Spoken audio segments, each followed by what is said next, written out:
Sim, Tá, deixa eu só começar a gravar para eu começar.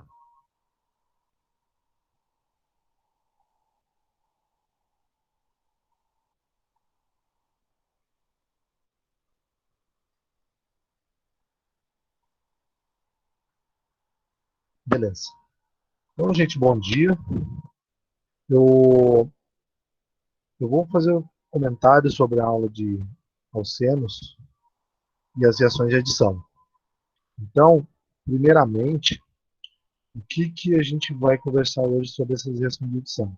Na aula anterior, nas aulas anteriores, nós falamos sobre as, a formação do alceno. Tá? Então, olha só. Eu tenho o alceno em mãos, que a gente viu que por reações de eliminação, tanto com mecanismos E1 quanto E2, a gente produz o alceno. Tá? Agora, eu vou fazer o quê? Eu vou utilizar esse alceno para realizar outras reações. Então, por exemplo, aqui tem uma gama de reações, mas nós vamos ver algumas em específico. Tá? Bom, eu vou começar pelas principais, que é a adição de alcenos. Adição a alcenos. Gente, o mecanismo para todas as adições de alcenos ela é muito parecida uma com a outra. Tá? Por quê?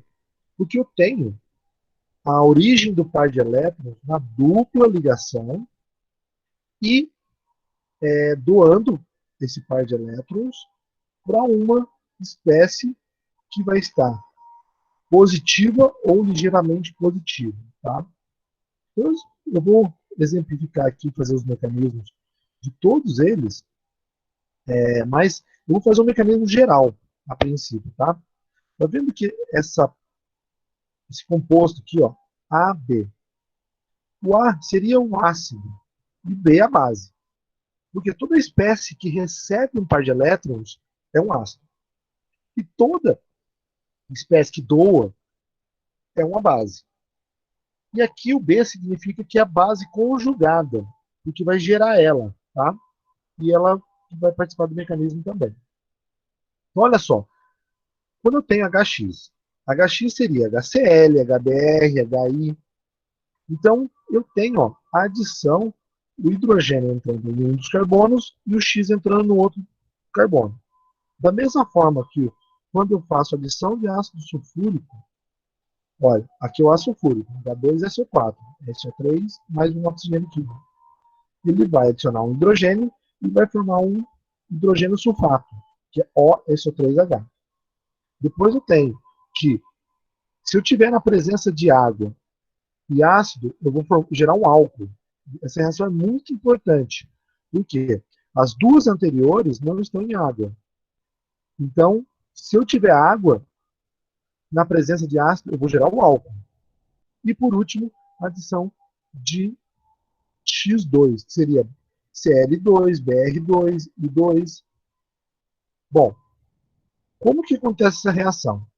Em todos os casos, eu tenho meu eletrófilo, a espécie que seria a doadora de hidrogênio ou doadora de uma porção positiva na molécula. Tá? Então, a reação vai se dar pelo seguinte mecanismo. O par de elétrons, aqui ó, representado, eu vou fazer uma representação mais simples, representado por essas duas, pela ligação π aqui, por esses dois lóbulos, ele captura o hidrogênio, formando um carbocátion, e esse carbocátion vai reagir com a base conjugada gerada, a partir dessa primeira reação, formando o produto de adição. Bom, em vias gerais, vamos falar um pouco sobre a regra de Markov-Nikov. Mas antes de falar da regra de Markov-Nikov, eu vou passar aqui para o outro slide, que é o mecanismo propriamente dito, esse aqui, ó, que é a adição de HX, que é um mecanismo mais claro aqui para mostrar para vocês. Notem que, ó, eu tenho um alceno. Esse alceno, reagindo com HBr, e ele vai formar esses dois produtos. Tá vendo? Um aleto secundário e um aleto primário. Agora, a minha pergunta, é isso que vocês devem começar a saber. Não só o mecanismo, mas por que formam dois produtos? Olha, por que formam esses dois compostos? Qual é a forma? Quem que forma mais desses dois? Então, olha só, o mecanismo ele vai nos ajudar a entender isso.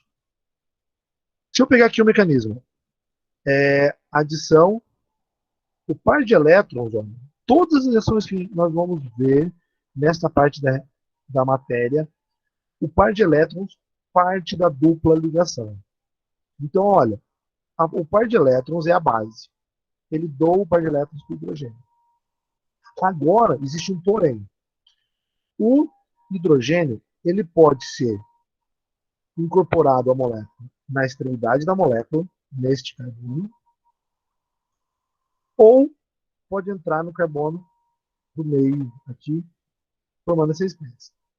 Notem que em uma delas forma um carbocátion secundário e na outra forma um carbocátion primário. Agora, pergunta para vocês.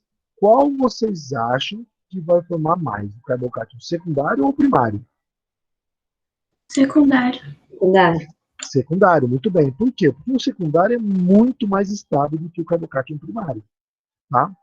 E aí, olha, formando o carbocátion secundário, eu tenho a minha base conjugada, que é uma base fraca, mas como está com uma estrutura de um carbocátion, vai reagir muito rapidamente para formar, olha, o aleto secundário em detrimento ao aleto primário. Por quê? Porque o carbocátion primário praticamente não forma. Ele existe, mas ele forma muito, muito pouco. Então a gente fala assim, olha, alguns termos. Esse composto que é o majoritário, ele formou majoritariamente. Esse outro é o minoritário. Ele formou em traços. Tá? Formou muito pouco. Então, é só um traço desse composto que eu vou ter nessa reação. Tá? Isso são termos que vocês podem encontrar nos livros. Outra coisa. Essa é a regra de Markovnikov. Ou seja, a regra de Markovnikov, ela diz que em uma adição de HX, há um alceno assimétrico. Olha, o alceno tem mais do que 2 carbonos. Tem 3. O hidrogênio ataca o carbono mais hidrogenado, ou seja, o que possui maior número de hidrogênio. Olha, esse carbono da extremidade tem 2 hidrogênios. Esse do meio tem 1 hidrogênio. Eu prefiro dizer da regra de Markovnikov a seguinte. A regra de Markovnikov vai formar o quê? O produto mais o carbocátion mais estável como intermediário, formando o produto secundário. Tá? Mas nós vamos ver algumas implicações disso. Então, também a gente chama de produto Markovnikov. Ele é um russo que descobriu essa reação. Não descobriu a reação, mas descobriu a seletividade dela. Ó, então, o produto Markovnikov é o produto quando o aleto entra no carbono menos hidrogenado. Se o bromo ou a base conjugada entra no carbono menos hidrogenado. Já o produto anti-Markovnikov, o produto entra onde? Na extremidade aqui da molécula, ou seja, no carbono mais hidrogenado. Tá? Bom, algumas implicações dessa reação. Da mesma forma que eu tenho aqui, ó, notem esse caso aqui, ó, eu tenho um carbono a mais do que o anterior. Eu vou formar um produto racêmico. Por quê? Eu tenho 2 produtos que são estereoisômeros, o S2-brombutano e o R2-brombutano.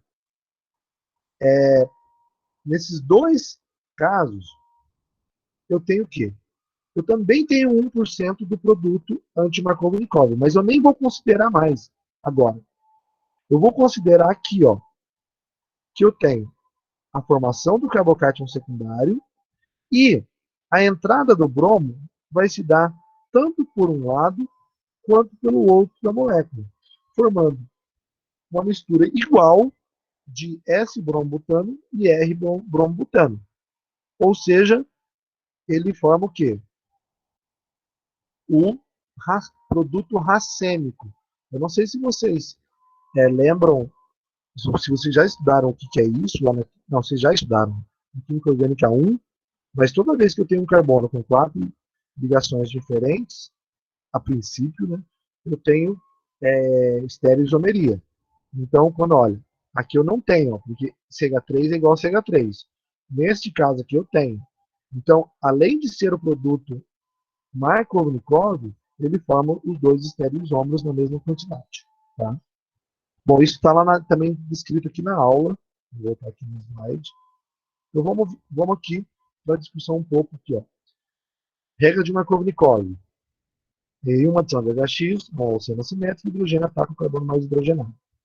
Bom, então, toda vez que eu tiver uma reação de HX com o alceno, eu vou ter o quê? O produto Markovnikov. Entretanto, eu posso ter, como que eu poderia obter o produto anti-Markovnikov? Então, o produto anti-Markovnikov, vou mostrar aqui para vocês, olha, a reação está aqui. Ó. Não é o mesmo mecanismo. Por quê? Porque se eu coloco uma molécula nas mesmas condições, eu gero o mesmo produto. Porém, neste caso, eu tenho a presença de um peróxido. Eu vou mostrar aqui no slide, outro slide. Gosto de aqui. Notem, essa ligação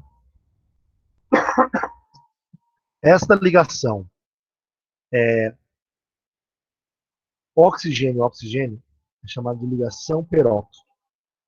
Vocês conhecem o peróxido de hidrogênio, H2O2. Então eu tenho aqui ó, um oxigênio ligado ao outro oxigênio. Gente, lembrando que peróxido ele vai ele não é uma espécie muito reativa. Por quê? Porque eu tenho um elemento eletronegativo ligado a outro elemento eletronegativo, que é o oxigênio. Então, ou seja, o oxigênio ele não quer estar ligado com o oxigênio. Notem que se eu pegar água oxigenada, o que a gente faz com a água oxigenada, farmacêutico?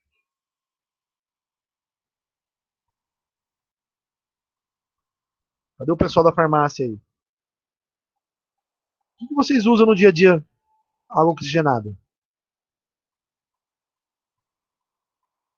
Limpar o machucado, não é? Ninguém vai falar comigo? Eu estou falando sozinho aqui. Estou falando sozinho, gente? Eu sei que tem muita gente que usa para descolorir também. Muito bem. Mas nós não vamos chegar ainda na parte do descolorir. Gente, você coloca água oxigenada no machucado. Para quê? Para matar qualquer micro-organismo que está ali. Ele reage com a dupla ligação de lipídios da parede celular. Então, olha só, o peróxido de hidrogênio, a água oxigenada que a gente compra na farmácia, é muito bom para vocês limpar o machucado, gente. Então, machucou, coloca água oxigenada, limpou, aí vocês pegam e colocam um analgésico, tópico. Bom, aí tem vários. Mas o que acontece? Ele é muito reativo. Ele reage com dupla ligação. Então, no caso da dupla ligação, na presença de peróxido, aqui só faltou o HBr, tá? Que na hora que eu copiei. O que acontece? Esse peróxido, na presença de luz ou calor, ele vai gerar um radical. Esse radical, ele vai reagir com a molécula do HBr. Notem que a flecha agora é uma flecha única. E o radical é um oxigênio com um elétron só, gente. Então o mecanismo é radicalar. O mecanismo anterior era iônico, olha aqui, ó, mecanismo iônico. O mecanismo da reação, dessa reação é radicalar, porque é um radical livre. Então, olha só, o radical, o peróxido, ele gera um radical. Esse radical vai gerar um radical bromo. Aqui, ó, reação iônica, 2 elétrons, flecha dupla. Reação radicalar, 1 elétron, flecha simples. É uma flecha com um pedaço só. Tá? Então, como é que funcionam essas reações? Olha, em formando o radical peróxido, um elétron da ligação do oxigênio vai reagir com um elétron do hidrogênio, formando uma ligação ROH, formando um álcool. Tá? Formando essa ligação, ó, OH. E formando o radical bromo. O radical bromo, vamos dizer assim, ele é mais estabilizado do que o radical que veio aqui do álcool, do peróxido, que gerou o álcool. Então, na próxima etapa, esse radical bromo ele vai reagir com a dupla ligação. Aí que vem a situação. Olha, a molécula de bromo pode ser incorporada tanto na extremidade, como mostrado aqui na parte de baixo, no caminho B, quanto no caminho A, na parte de cima. Agora, o que importa para a estabilidade é esse intermediário aqui. Ó. Eu tenho um radical primário e um radical secundário. Da mesma forma que o carbocátion, o radical secundário ele é mais estável do que o radical primário. Então, por isso, a reação ela é agora anti-Markovnikov, dando este produto majoritário com relação ao produto minoritário que formou esse radical primário. Tá? Notem que o mecanismo é diferente. Aqui eu tenho o HX, só lembrando que faltou o HBr aqui, tá? O minoritário agora é o secundário, que a gente chama de produto Markovnikov. Então, se eu voltar aqui na aula, eu tenho aqui.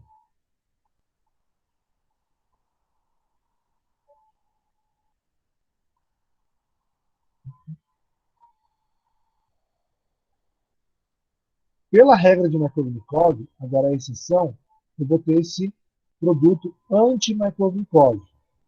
E na anterior, olha, eu tenho aqui o produto Markovnikov. Tá? Não sei se deu para vocês entenderem, mas eu vou mostrar aqui no telegrama para vocês. Ô Zé, Oi. a reação iônica, ela não é radical, então. Não, eu preciso de um formador de radical. Tá? Aqui mesmo, ó. Quando eu tenho o alceno e só o HBr, eu não tenho um formador de radical. Quando eu tenho o. Deixa eu só arrumar isso aqui para depois.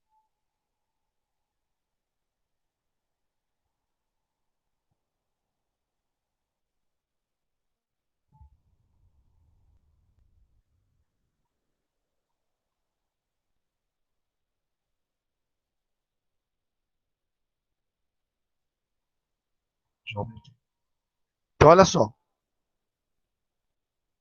Na presença de peróxido, que vai formar um radical. Porque ele é chamado de iniciador de radical livre. Tá? Eu preciso desse peróxido aqui. Se eu não tiver o peróxido, a reação vai ser normal, vai ser adição de HX. Então, imagine, se eu tenho contaminação com peróxido, eu gero esse produto anti-Markovnikov. Por quê? Porque eu preciso só do iniciador de reação radicalar. Eu não preciso dele de uma quantidade. Aí a gente chama, ele é um catalisador? Qual que é a diferença do termo catalisador com relação à quantidade? Olha só, com relação à quantidade, ele também ele é utilizado em menor quantidade do que precisa para toda a reação. Entretanto, no final da reação, eu não tenho ele restabelecido. Tá? Olha aqui, na adição de HX catalisada por ácido, olha, o mecanismo, eu gero o. Eu tenho aqui, ó, a adição de HBr. Aqui eu não tenho nada catalisado. Aqui, eu vou mostrar na próxima, que é a adição de água. Ó, no final, eu tenho outra molécula de bromo radicalar e eu não tenho esse RO+. Então, o catalisador não é restabelecido. Apesar da indústria chamar isso de catalisador, não é o conceito correto. Tá? Eu vou mostrar para vocês daqui a pouco o que é um catalisador real. Bom, continuando aqui, eu tenho a adição de ácido sulfúrico. Só para mostrar para vocês, olha, quão importante é a água nessa situação. Então, olha só, eu tenho ácido sulfúrico mais o alceno. Olha o produto Markovnikov aqui, ó, no carbono secundário. Então, eu já vou levar em consideração que o meu produto de formação é o produto Markovnikov. Eu nem vou ligar mais para o meu produto anti-Markovnikov neste caso. Tá? Gente, eu vou voltar aqui só na lista de exercícios para mostrar para vocês uma coisa. Olha, quando eu coloco os dois, ó, apresente os mecanismos detalhados para as reações. Então, eu tenho aqui, ó, a adição de HBr formou o produto Markovnikov e formou esse produto em traços. Então, neste exercício, eu estou pedindo para vocês o quê? Que façam um mecanismo para a formação desse e também mostre a formação desse. Da mesma forma que aqui embaixo, ó, eu estou fazendo um mecanismo de formação desse e também estou querendo que forme um mecanismo de formação desse. Agora, nesse terceiro aqui, eu coloquei o produto anti-Markovnikov? Não. Não. Então, assim, eu já estou querendo que vocês façam só o mecanismo principal. Porque, olha, muitas reações vão ter mecanismos paralelos. Então, eu não vou ficar perdendo tempo com um mecanismo que forma 1% ou menos. Tá? Então, olha, nesses dois aqui, ó, mostra muito bem o que a gente discutiu. Aqui, ó, a partir daqui, ó, começa a formar os produtos majoritários. Tá? E a gente vai discutir um pouco sobre isso agora. Então, continuando aqui com relação à adição de ácido sulfúrico, olha, é a mesma coisa. A dupla captura um hidrogênio do ácido sulfúrico. Lembrando que o ácido sulfúrico é um ácido forte, ele tem essa estrutura de Lewis aqui. Formou o carbocátion secundário, que é mais estável do que o primário, e o par de elétrons aqui, não ligantes do oxigênio, um par de elétrons aqui do oxigênio, agora tem 3 e aí ele está negativo, ataca o quê? O carbocátion formando o hidrogênio sulfato. Tá? É assim que eu faço sulfatos orgânicos. Então, gente, olha, eu tenho aqui o produto da minha reação. Notem que a coisa mais importante aqui é que eu não tenho água nesta reação, porque eu vou usar na próxima reação água. Entenderam essa parte? Vamos para a água aqui. Ó. Imagine que agora, adição de água catalisada por ácido. Se eu pegar a reação anterior e colocar água como solvente, imagina esse HI aqui. Ó. Eu coloquei HI só para ser diferente, mas pode ser HBr, HCl, HI, ácido sulfúrico, H3PO4, ácido fosfórico, dentre outros. Então, o que acontece na primeira reação? Que eu acho que eu já comentei com vocês. Quando eu tenho um ácido na presença de água, ocorre o quê? A formação do quê? H3O+, mais e menos. Por quê? Porque o ácido, ele é um ácido forte, ele dissocia em água. Então tem aqui, ó. Então realmente, agora o catalisador não é o HI, ele é o H3O+. Então, como eu estou na forma de H3O+, e olha, eu coloquei aqui 5%, às vezes precisa de menos, tá? Então eu só tenho 5% de HI. Então, o mecanismo é o mesmo. A dupla ligação, pega um hidrogênio, formando água. Notem que água é solvente. Então não tem só essa água formada desta reação. Eu tenho muita água, porque ela é o solvente da reação. Essa água vem, olha o produto Markovnikov. Eu não estou levando em consideração o produto anti-Markovnikov.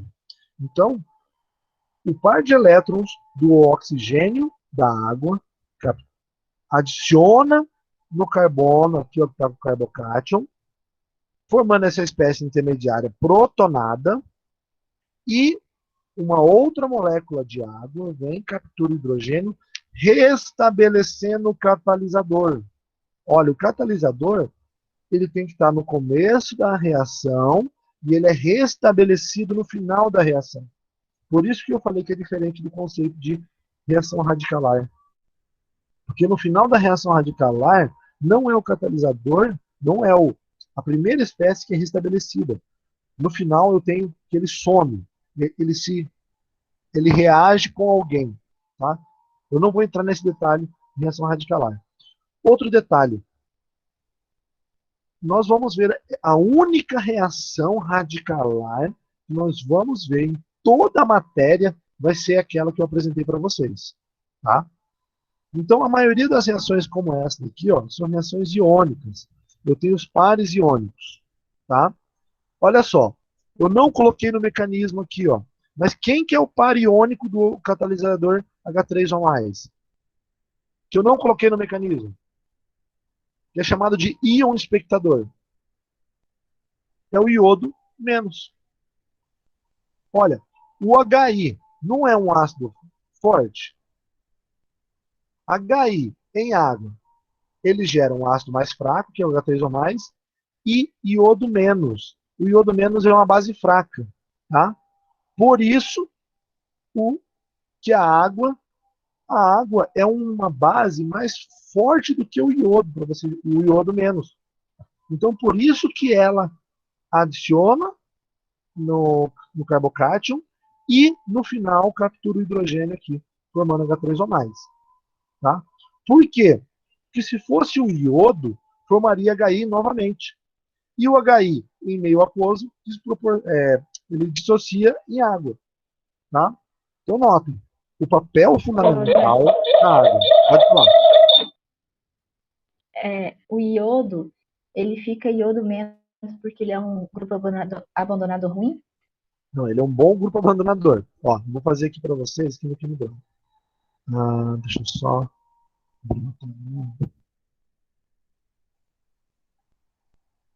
Ó, o que acontece? É muito importante que vocês saibam isso, né? HI, certo? Qual que é o pKa do HI? Vamos lá de novo. pKa.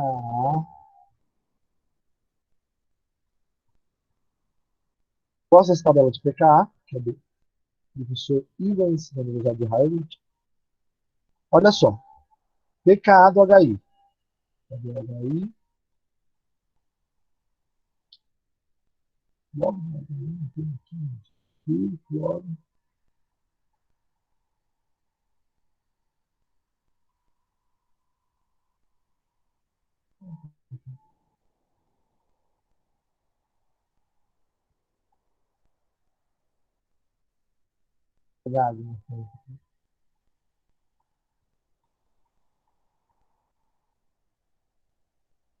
Menos 9,5. Olha só. Vamos tentar relembrar alguns conceitos aqui. Também para não perder muito tempo na matéria. Ó, vou considerar que eu estou em água. Daí em água, formando H3, ó,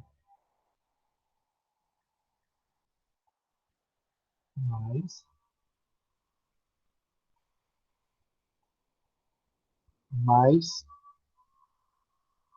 e menos. Vou colocar assim. Certo? Olha o pKa, menos 9,5 foi para menos 1,37. Então, o HI é um ácido mais forte. E aqui é um ácido mais fraco. Tá? Então, ela está deslocada para a direita. Então, já lembra disso, que essa reação desloca para a direita. Agora, vamos pegar o iodo. Vou pegar o iodo e vou pegar a água. Quem que é a base mais forte? Iodo menos ou água? Como é que eu faço para achar se é uma base forte ou fraca? O que eu faço, gente? Dou um H mais. Dou um H+. Olha só. Vou doar aqui. H mais para os dois. Olha só, quem que eu vou formar? No primeiro caso, HI.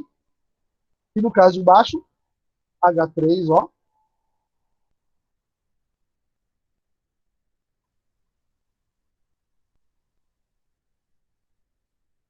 H3O mais.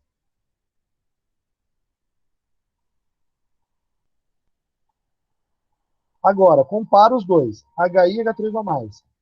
HI, pKa menos 9,5 e H3O mais menos 1,37. Quem que é o ácido mais forte? Ó, ácido mais forte e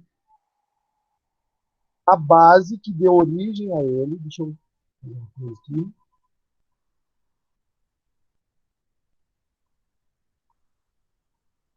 Olha só.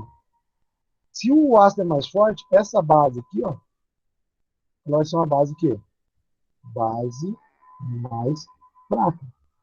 Justamente porque, olha, o ácido do H3O mais tem pKa menor. Menor não. Maior do que o HI. Então aqui, ó, é um ácido mais fraco. Eu estou comparando com o HI. Então, ácido mais fraco. Ácido mais fraco. A base que deu origem vai ser o quê? Mais forte. Comparado com a, vou colocar assim,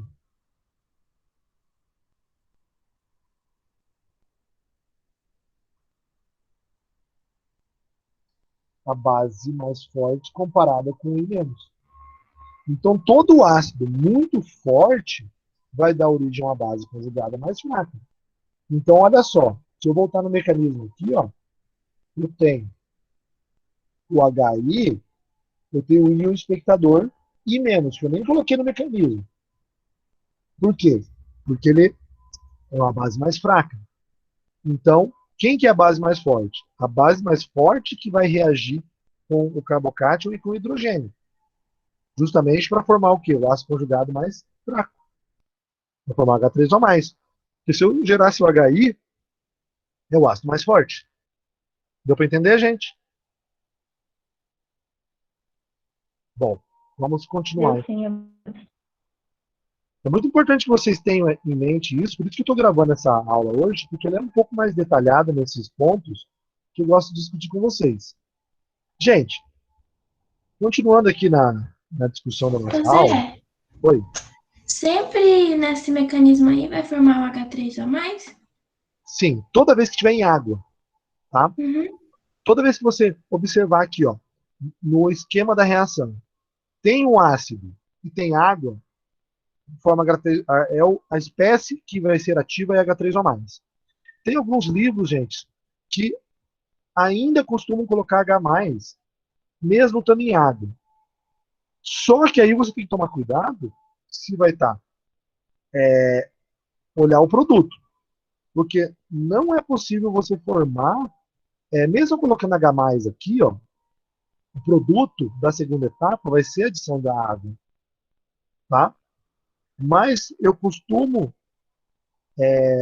tudo que está em água dissocia e gera o H3O+, justamente por conta dessa questão do pKa.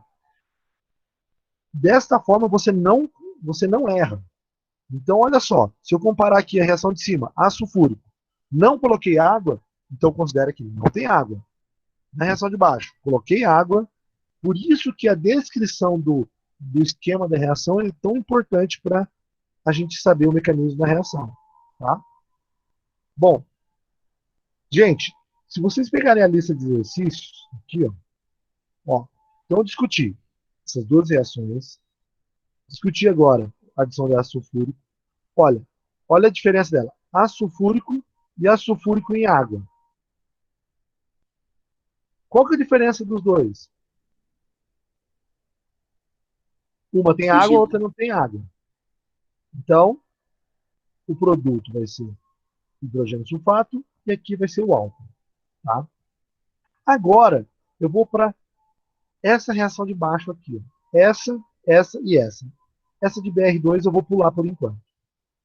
Que é esse slide aqui que eu vou apresentar para vocês. Notem que todas as discussões da lista estão dentro da aula. Tá? Por isso que depois vocês vão poder achar aí. Deixa eu ver se tá certo. Está gravando. Bom, pessoal, esse slide aqui, ó, geralmente nas nossas aulas presenciais, ele é uma questão de prova.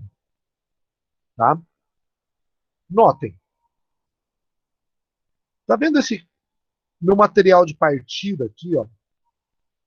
É esse alceno terminal com esse carbono quaternário com CH3, CH3, CH3 aqui. A reação que a gente conhece, H2SO4 em água, notem que eu quero que vocês percebam a conectividade dos produtos. Nessa daqui que vocês já conhecem, olha, ácido sulfúrico em água vai ser uma reação do quê? De adição de água catalisada por ácido. Tá? Vai formar o álcool. Olha esse produto, olha a conectividade dos átomos de carbono. Ele está a mesma conectividade? Eu tenho um grupo terbutil, ó. Esse é um grupo terbutil, ó. 1, 2, 3, 4. Existe o grupo terbutil nessa molécula? Mas uma coisa que vocês têm que observar. Eu tenho 1, 2, 3, 4, 5, 6 carbonos. 1, 2, 3, 4, 5, 6. No produto, eu tenho quantos carbonos? 1, 2, 3, 4, 5, 6. Gente, nenhum carbono foi incorporado nessa molécula. Foi incorporado só um oxigênio. Então, o mecanismo dessa reação vai ser o mesmo de adição de água. Entretanto, vamos fazer um mecanismo aqui. Olha só, o mecanismo dessa reação, para provar a formação desse produto, eu vou fazer o mecanismo. Então, olha só, o mecanismo convencional é o mesmo que eu apresentei até agora para vocês. Eu tenho um par de elétrons, da dupla, captura o hidrogênio, olha, o ácido sulfúrico em água, tá? Ele forma um carbocato o quê? Secundário. O mecanismo tradicional para ele seria a adição de água e perda do hidrogênio com restabelecendo o catalisador, voltando para a primeira etapa, formando esse produto. É o produto que eu desenhei aqui como produto? A Não. conexão não é. Então esse mecanismo, esta parte do mecanismo não está funcionando. Não é ela que está regendo essa reação. Tá? Então, o que que eu... Vou até fazer um aqui, se eu consigo.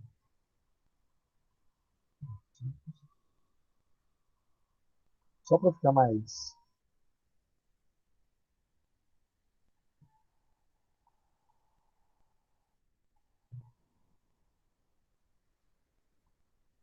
Vou colocar um X aqui, bem grande.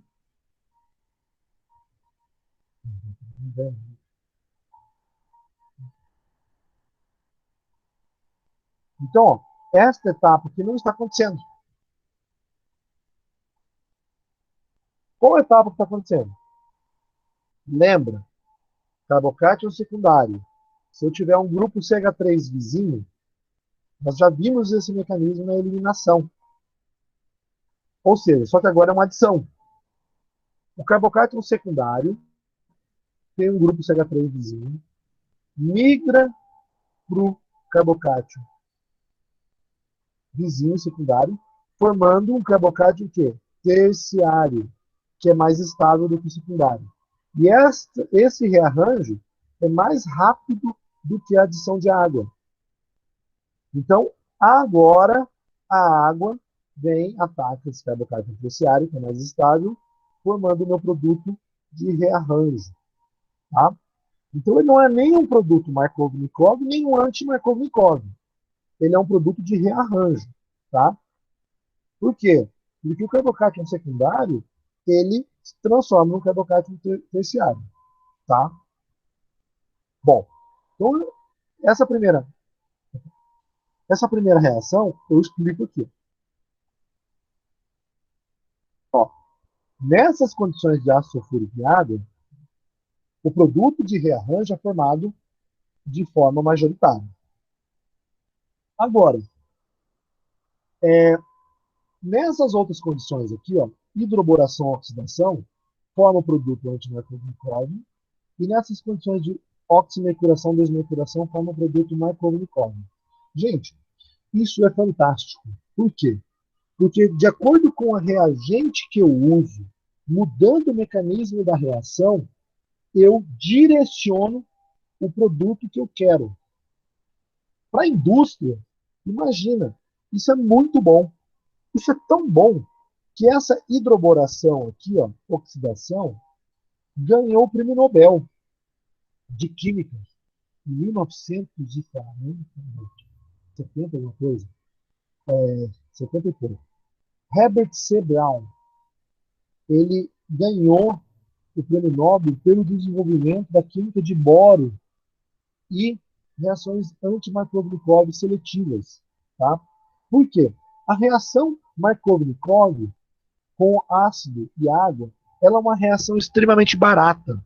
Entretanto, ela dá o produto de rearranjo devido à formação de carbocation. Então, o carbocation não é muito bom. Por quê? Porque ele faz o que ele quer.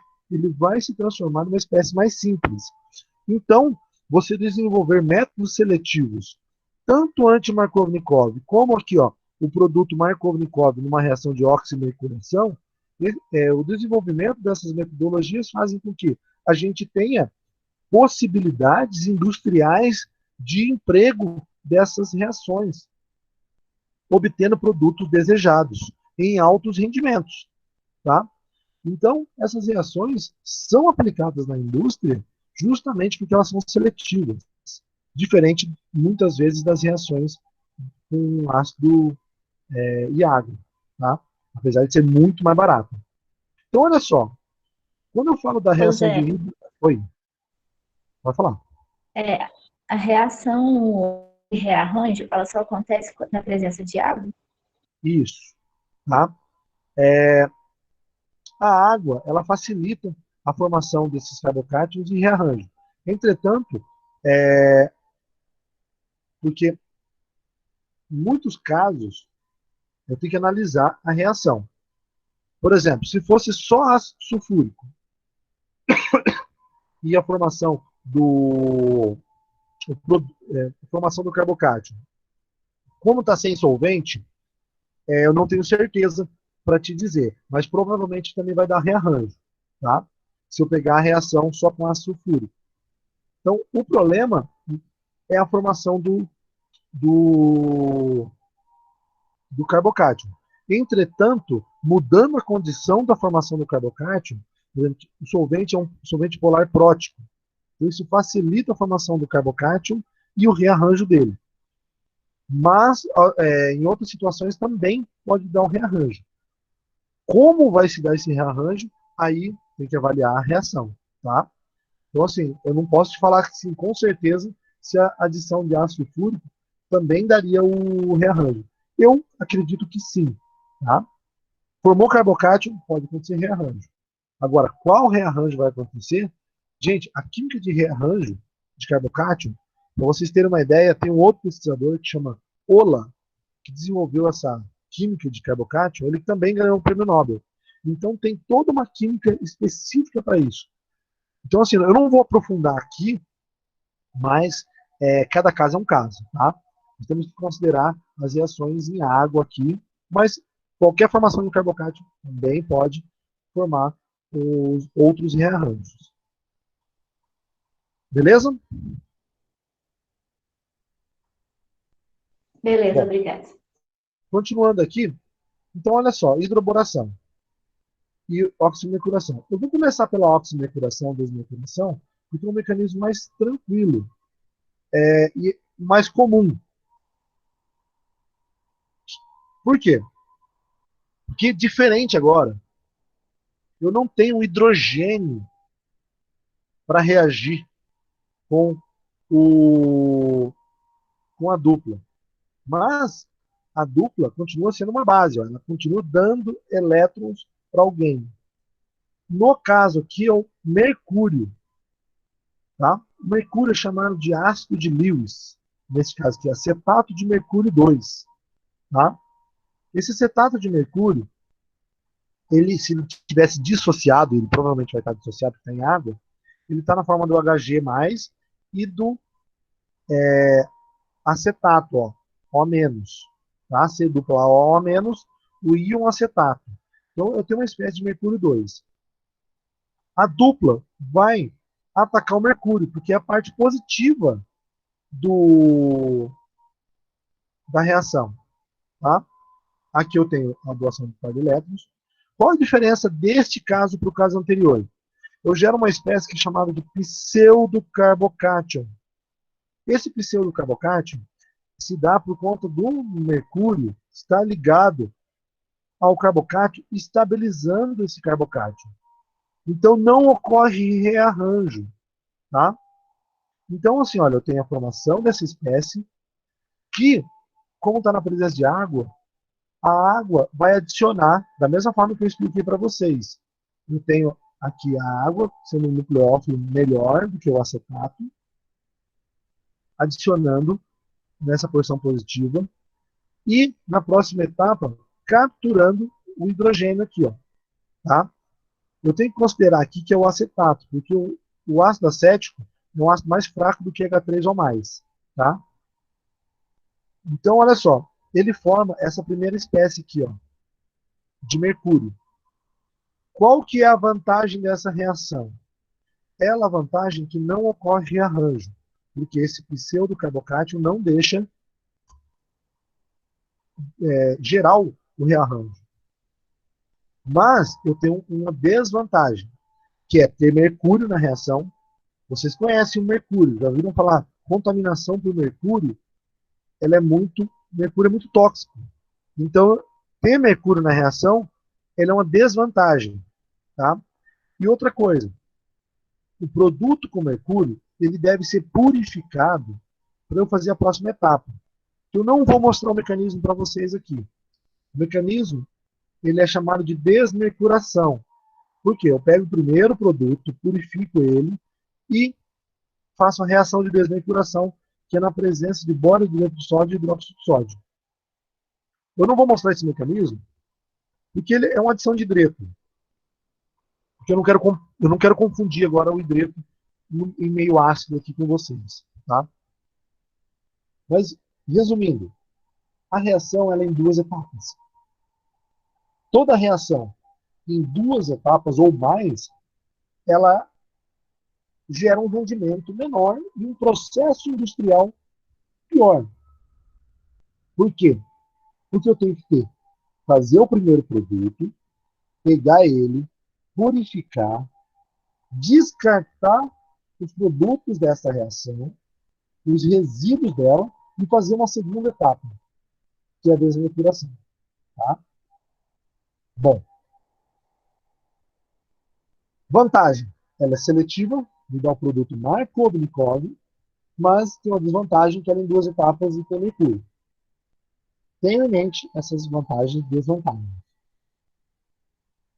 Próximo produto, próxima reação, hidroboração-oxidação.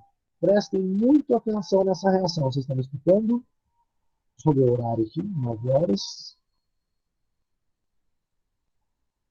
Deixa eu passar aqui. Então, olha só. Já sabemos como que forma o produto de reagência. Sabemos como obter seletivamente o produto Markov-Nikov. Agora, imagine que esse produto anti-Markov-Nikov ele seja um intermediário para a síntese, por exemplo, de um medicamento importante. Peraí, gente, estou me espreguiçando aqui. Imagine que ele é um produto importante. Então, eu preciso obter ele uma reação seletiva. Esse álcool primário. A partir desse alceno. Porque ele é meu material de partida, eu não tenho outro. Então, olha só. O Herbert C. Brown, ele desenvolveu essa reação, acho que na década de 40, 50, foi entre 45 e no final da Segunda Guerra Mundial para frente. E acho que ele ficou rico com a indústria dele disso. É um acadêmico. Olha a reação que interessante. Eu tenho que essa reação de hidroboração, ela acontece com 3 moléculas do alceno. Tá? Então, para cada boro, ó, o THF aqui ó, é um solvente, não é éter. Ele é chamado de tetrahidrofurano. Tá? Então, toda vez que vocês verem essa sigla THF, é isso daqui. THF, essa molécula aqui. Esse solvente aqui. Não é éter. É um solvente polar aprótico. Tá?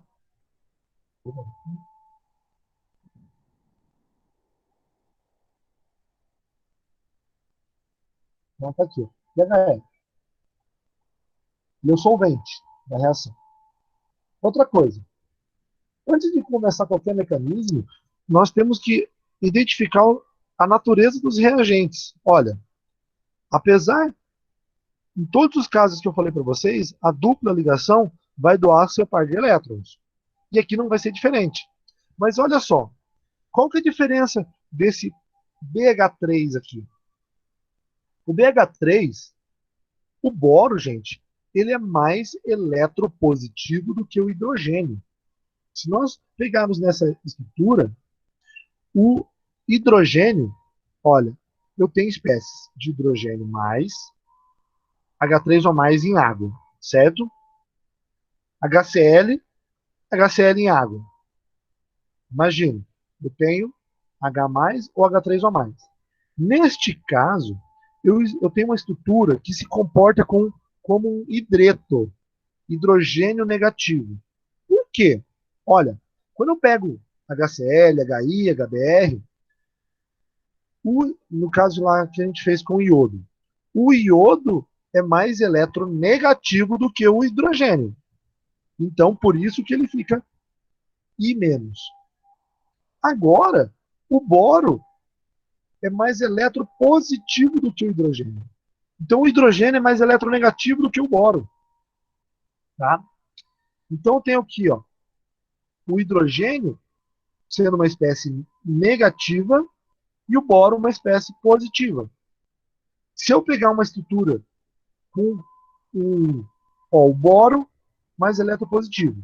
Se eu pegar o cálcio, por exemplo, que é um metal alcalino ferroso com hidreto, eu vou ter literalmente um hidrogênio negativo. Tá? Então, olha só, se for hidreto de cálcio, hidreto de sódio, o hidrogênio é negativo. Ele tem um par de elétrons menos. No caso do boro, ele está o quê? Com 3 ligações covalentes, mas polares. Ó. Ele não dissocia. Então, quando vai reagir aqui ó, com o alceno, o par de elétrons da dupla vai atacar o boro e esse hidrogênio, no estado de transição, já vai ser transferido para o carbono vizinho. Olha, no estado de transição, eu vou ter isso, ó, a quebra dessa ligação dupla, formação da ligação carbono-boro e o hidrogênio na posição que seria transferido que seria a formação do carbocátion, por ser um hidrogênio negativo, ele vai ser transferido para essa posição. Então, um dos hidrogênios entrou nesse carbono e o boro entrou nesse outro carbono. Por que que isso não acontece ao contrário? Até acontece, mas menos de 1%. Deixa eu mostrar aqui para vocês. Ó,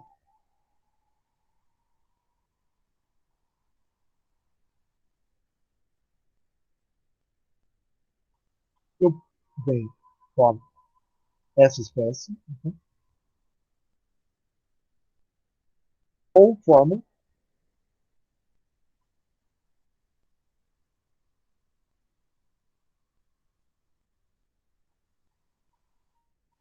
essa espécie.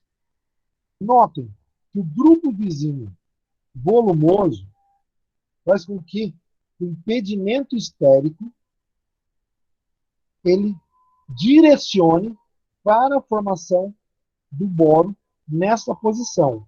Uma coisa que eu esqueci de mencionar, no caso da oximercuração também, vou voltar aqui, ó, o mercúrio também é um metal grande. O boro também tem um certo volume maior do que hidrogênio.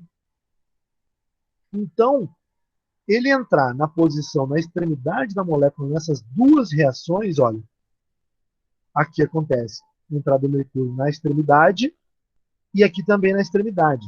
E isso acontece com mais de 99%, na maioria dos casos. Tá?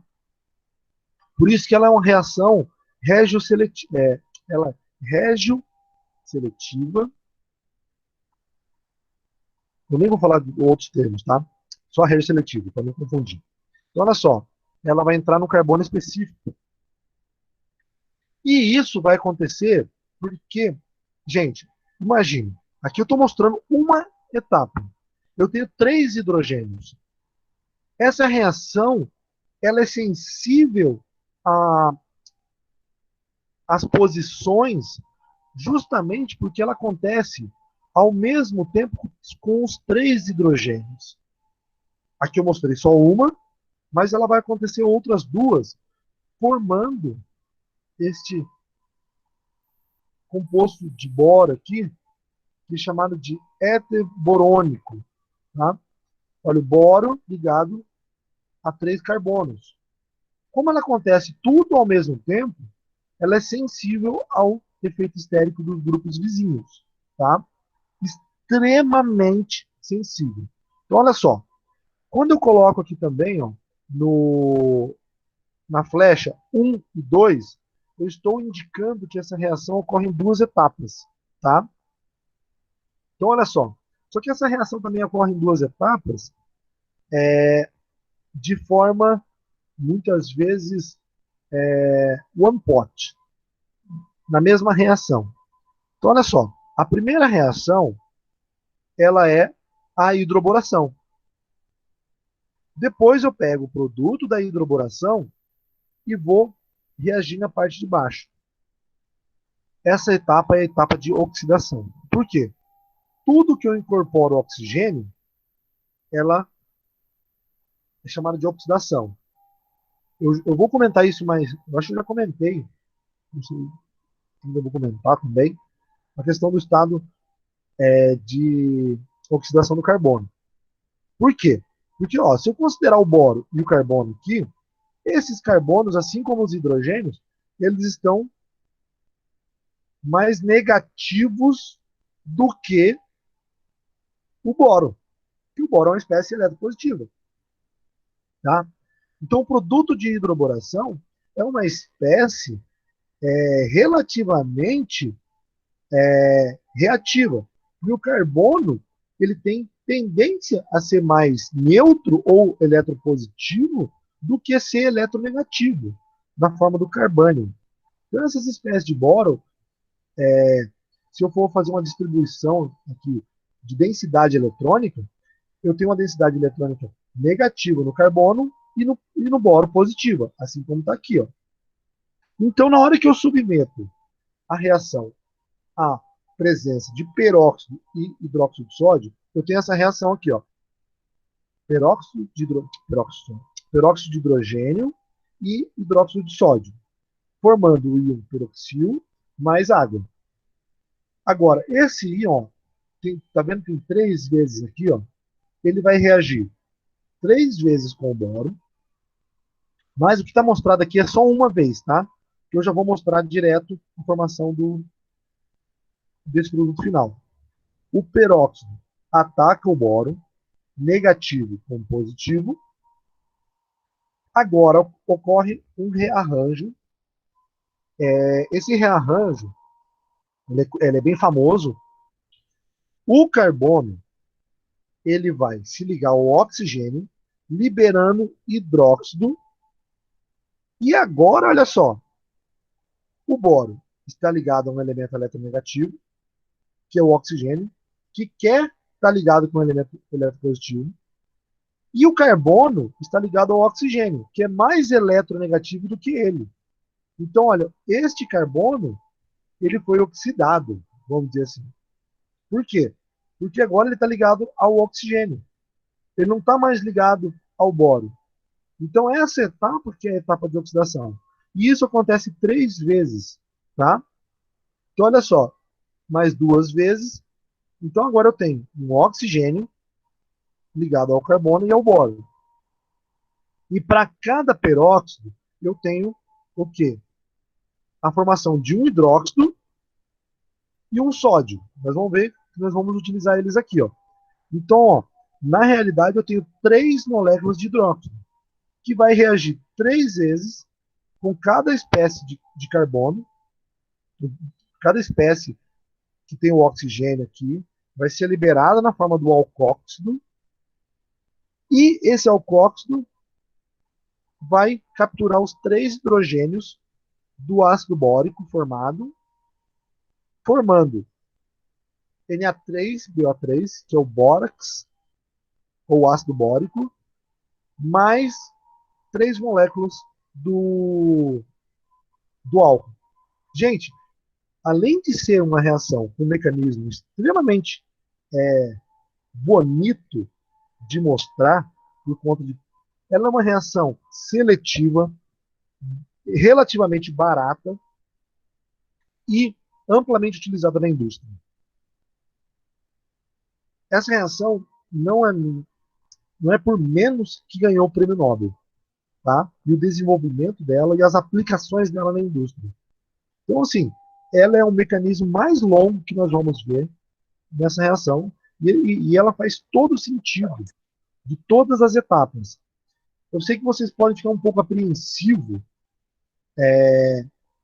com esse mecanismo, mas façam no papel, etapa por etapa, tentem localizar as porções positivas e negativas até chegar no produto, tá, gente? E prestem bem atenção. Pode falar. Deu um nó na minha cabeça essa parte. Esse mecanismo vai dar Eu acho ela mesmo. mais complicada. Então, eu fiquei na dúvida. Na hora da prova, a gente vai ter que fazer ele inteiro? Tipo, todas Então, as se, etapas? Tipo, 2 vezes, 3 vezes? geralmente eu faço dessa forma, essa forma que é resumida, tá? Se eu for pegar ele ponto por ponto, dá para piorar ele. Mas assim, aqui está relativamente resumido, por isso que eu estou gravando essa aula para vocês terem noção dele. Gente, como está nessa aula online, assim, eu não cobro a, a formação dele. Então, assim, eu vou fazer perguntas a respeito desse mecanismo. Por exemplo, o produto de uma reação de hidroboração ou oxidação, ele gera um álcool como produto Markovnikov ou anti-Markovnikov? Sabe? A gente tem que ver que, assim, o mecanismo dele, ele se dá com uma espécie de H3, H, de BH3. O hidrogênio, ele é negativo ou positivo? Não faço pergunta assim, mas não tem como eu pedir para vocês fazerem esse mecanismo, assim, no papel. Na prova, na prova, no papel, eu peço para vocês fazerem, tá? Mas eu vou fazer perguntas a respeito das características desse mecanismo, tá? Para vocês terem uma ideia, essa é a primeira questão da prova, se fosse uma prova escrita. Todo ano eu dou a mesma questão. E metade da turma acerta tudo, metade acerta, não, um terço. Não, vamos pegar assim, um tanto acerta tudo, um tanto acerta metade, um tanto acerta nada, tá? Tudo bem? Posso continuar? Bom, gente, continuando aqui nossa aula, para a gente encerrar essa Ô parte. Zé, Oi. mas na prova você vai pedir para a gente fazer algum mecanismo ou não? Na prova, provavelmente não. Vocês vão ter que achar as possibilidades que estão corretas ou. Então, assim, vocês já têm o mecanismo. Vou fazer perguntas a respeito do mecanismo. Tá? Ah, sim, é porque eu achei que você fosse pedir para a gente, por exemplo, fazer e tirar foto, alguma coisa assim. Nossa, gente, imagina eu corrigir no computador 90, acho que tem 90 e poucos alunos. 90 fotos. Eu já fiz isso num semestre, gente. Quase que impossível. Tá? Então, assim, vocês não vão precisar fazer. A prova vai ser relativamente rápida. Tá? Mas estudem, gente. Façam no caderno de vocês. Porque isso é importante para Vai vocês. ter tempo? Sim. Ó, eu vou repetir em relação à prova aqui. Pessoal, a prova tem duração de 2 horas. Eu vou dar 24 horas para vocês fazerem a prova. Então, como eu estou dando 24 horas, na hora que você logar no sistema, você tem 2 horas para fazer. Então, gente, não pode fazer no horário da aula, que é eu abro, a prova vai começar, em vez de começar às 8 da manhã, vai começar às 7 da manhã. Você pode fazer às 8, que é no horário síncrono. No horário síncrono, você deveria estar na aula, certo? Se você não pode estar na aula, você pode fazer 4 horas da manhã, se você quiser. Mas, se você fora do dia, por exemplo, se a sua prova fechar e você pedir para eu abrir a prova, eu não vou conseguir abrir. Então é por sua conta e risco. No horário da aula, até que é mais rápido. Por quê? Porque o tempo corre. Então, gente, na hora de fazer a prova, fechem as telas, abra só a prova, não fique tentando abrir outra coisa. Por quê? Porque vai fechar a prova. Tá? Outra coisa. Segunda chamada. como eu disponibilizo ela 24 horas, não tem segunda chamada. Tá? E se não fez a prova, não tem direito à substitutiva. Então, tem que fazer a prova. Mesmo que tire 0. Mas tem que fazer a prova. Tá? Essa é a regra do ensino remoto, vamos dizer assim.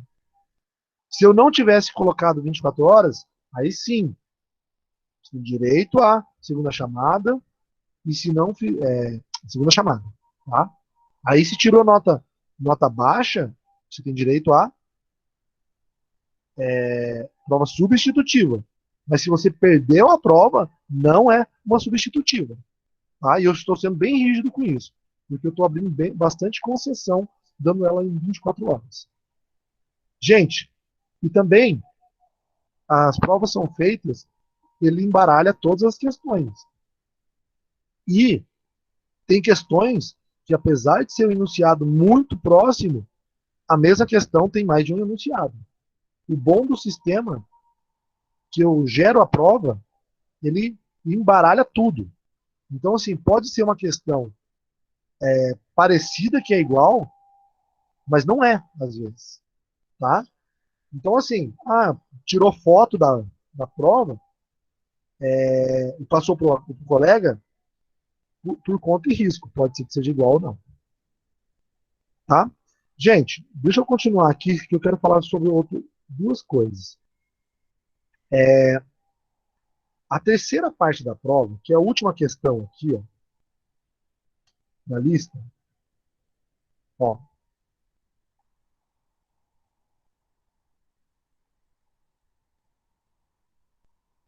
Quais dos compostos abaixo são aromáticos?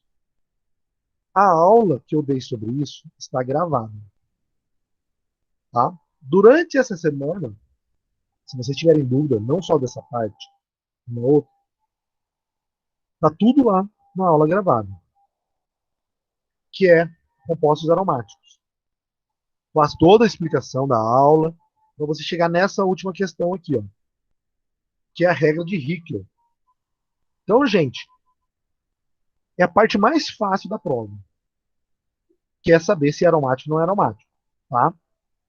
Então, façam a visualização da aula, dessa parte da aula, que é onde começa aromático, até a regra de Hickel, para saber, ó, esse composto aqui, ó, é aromático ou não é aromático?